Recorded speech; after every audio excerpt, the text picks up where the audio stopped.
లేకపోతే ఇద్దరు భార్యాభర్తలు ఉన్నారండి, కొత్తగా పెళ్ళయింది. భర్త ఏమండి అందరినీ పిలిచాడు, అందరూ వచ్చారు, కానీ పెళ్ళి కొడుకు యొక్క స్నేహితుడు రాలేదు. ఓ నెలలకు వచ్చాడు.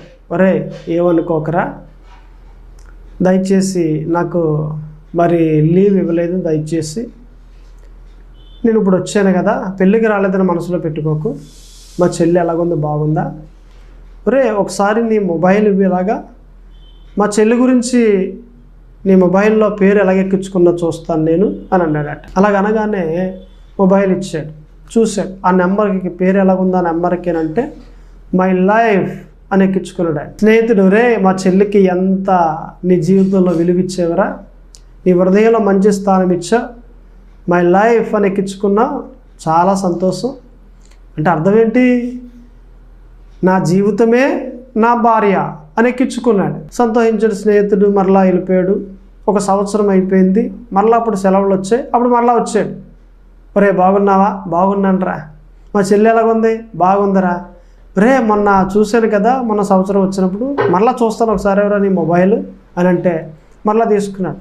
ఈసారి భార్య నెంబర్కి ఏ పేరు ఉంది అని అంటే చూస్తే హిట్లర్, మై హిట్లర్ అని రాసుకున్నాడట.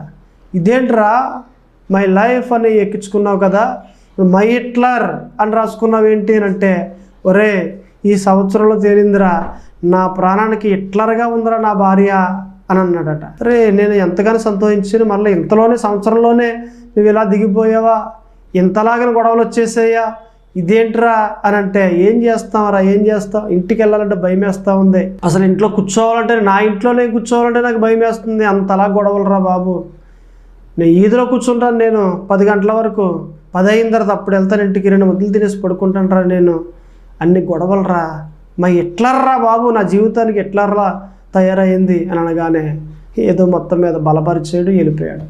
3వ సంవత్సరం వచ్చాడు మరలా సెలవుల్లో. ఒరే హిట్లర్ని ఎక్కించుకున్నావు కదా, అసలు ఈ సంవత్సరం ఎలాగుందో చూస్తాను ఒకసారి మొబైల్ ఎవరనంటే ఇచ్చాడు. చూశాడు. చూడగానే రాంగ్ నెంబర్ అని ఎక్కించాడు. మీరు గ్రహించండి, నేను అంటాను కదా, అసలు ఆ భార్యే రాంగ్ నెంబర్ అని ఎక్కించేసుకున్నాడంటే 3వ సంవత్సరానికి ఏమైపోయింది? ప్రేమ తగ్గిపోయింది. 1వ సంవత్సరం ప్రేమ ఉంది, 2వ సంవత్సరం మరింత తగ్గిపోయింది, 3వ సంవత్సరానికి మరింత తగ్గిపోయింది. ఇలా ఉంటారు కొంతమంది.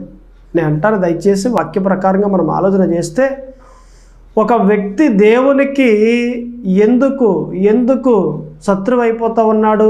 ప్రవర్తన సరిలేక. నీ భార్యతో నీ ప్రవర్తన సరిలేకపోతే నువ్వు శత్రువే.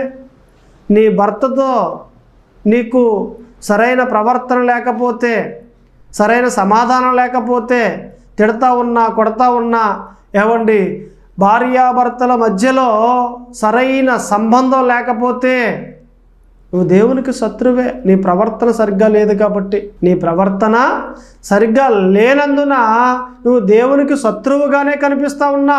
ఎవరైనా దేవునికి మిత్రులు అవుతారు కానీ శత్రువు అవుతాడా? అవడు.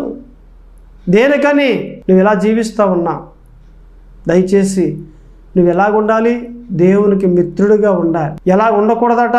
శత్రువుగా ఉండకూడదు. ప్రతి ఒక్కరూ కూడా దేవుని వాక్య